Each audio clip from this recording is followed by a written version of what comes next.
اللہ کہیں گے قال ان لبستم الا قلیلا، نہیں تم رہے مگر اس دنیا میں تھوڑا ہی وقت، لو انکم کنتم تعلمون، کاش کہ تمہیں اس چیز کا علم ہوتا۔ اللہ سبحانہ و تعالی نے ان کی جانکاری کی نفی ہی کر دی، ان کو علم سے ناقص قرار دیا۔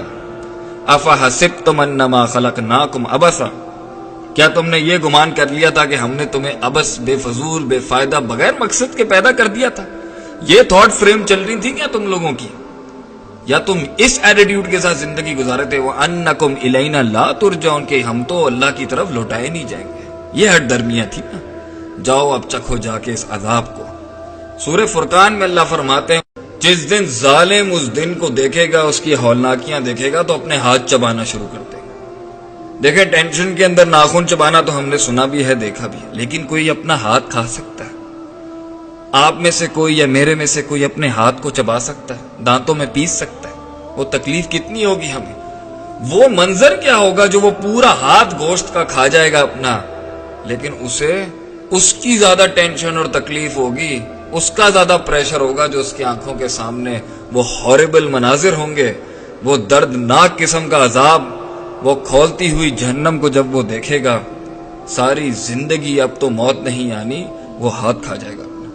یقول یا لیتنی اتخذت مع الرسول سبیلا، کاش میں نبی صلی اللہ علیہ وسلم کو اپنا ان کے سبیل کے ساتھ ہوتا، میں ان کے رستے پر ہوتا، ان کے بتائے ہوئے پاتھ پر چلتا، ان کی بتائی ہوئی لائف جیتا، ان کے بتائے ہوئے ریچول اور مورلز پہ چلتا۔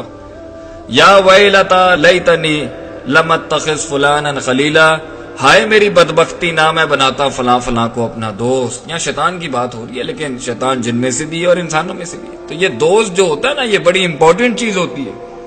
اور آج ہم نے اپنے دوستی کے کرائیٹیریا ہی بدل لیا، جو ہمیں سگریٹ، منشیات، نشاور چیزیں، گندی باتیں، گندے جوکس، فضول مذاق، فضول بحث، بےہودہ کام، فحاشی کے اور یعنی کے کام کی دعوت دیتا ہے، معاشرے کے رولز کو توڑنے کی دعوت دیتا ہے، چوری ڈکیتی پر حملوں کو اکساتا ہے، ڈس آنیسٹی، جھوٹ بولنا، غداریاں، ایک دوسرے کی مسلمانوں کے حقوق کو تلف کرنا، اس کی دعوت دیتا ہے، وہ آج ہمارا دوست ہے۔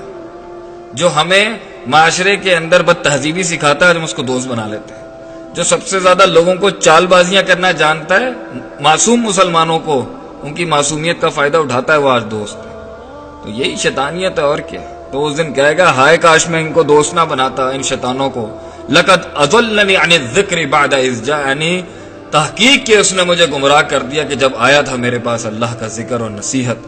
وَقَانَ الشَّيْطَانُ لِلْإِنسَانِ خَذُولًا، اور شیطان انسان کو بے یار و مددگار چھوڑنے والا ہے۔ سورۃ الملک میں بھی ایسا ہی ایک رویہ، ایسی ان کی ایک ٹینشنیں، ان کی سوچ کا، وہ ڈپریشن کا، وہ خوف کا عالم بیان کیا جائے، انسان نفسیاتی طور پہ پاگل ہو جائے گا، روئے گا دھوئے گا، کاش کاش کے الفاظ بولے گا۔ اللہ فرماتے ہیں اذا القوا فیہا سمعوا لہا شہیقا وہی تفور، اور جب وہ آگ میں جھونکے جائیں گے تو وہ اس ٹائم پہ ایسی خطرناک آوازوں کو سنیں گے، تکاد تمیز من الغیظ، ان قریب ہے کہ پھٹ جاتی یا پھٹ جائے گی جہنم اپنے غضب اور غصے سے، کیونکہ اس کی خوراک ہی انسان اور پتھر۔ جب بھی اس میں کسی قسم کا کوئی گروہ ڈالا جاتا ہے، سألہم خزنتہا، تو اس کے خزانچی کہتے ہیں، جہنم کے گیٹ کیپرز کہتے ہیں، اس کے نگران کہتے ہیں لم یأتکم نذیر، کیا تمہارے پاس کوئی ڈرانے والا نہیں آیا؟ قالوا بلا، وہ کہے گا آیا تھا، قد جاءنا نذیر، قد جاءنا نذیر، آیا تھا ہمارے پاس ایک ڈرانے والا، اللہ کا بندہ۔ فکذبنا، ہم نے جھٹلا دیا۔ وَقُلْنَا مَا نَزَّلَ اللَّهُ مِن شَيْءٍ، اور نہیں اللہ نے تجھ پر کوئی شے نازل کی، کوئی وحی کی جس میں ہمارے لیے کوئی پیغام اور نصیحت تھی۔ ان انتم الا فی ضلال کبیر، مگر ہم تو تمہیں بہت بڑی گمراہی میں دیکھتے ہیں جو تم نبوت کا دعویٰ کرتے ہو اللہ کے بندے۔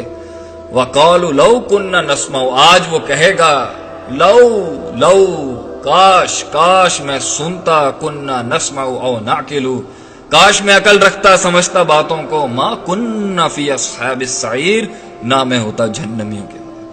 آج یہ سننا چاہتا ہے قرآن کو، آج یہ دروس سننا چاہتا ہے مسجد میں جا کے، آج یہ تفسیر سننا چاہتا ہے، آج یہ ترجمۃ القرآن پڑھنا چاہتا ہے، آج یہ عقل رکھنا چاہتا ہے کہ یہ پہاڑ، درخت، مویشی، انسان ایک پانی کے قطرے سے بن گیا، یہ آسمان، یہ چھت، یہ پلانٹس، یہ اینیملز، یہ مختلف مخلوقات ایسے نہیں آ گئی آج یہ سمجھتا ہے.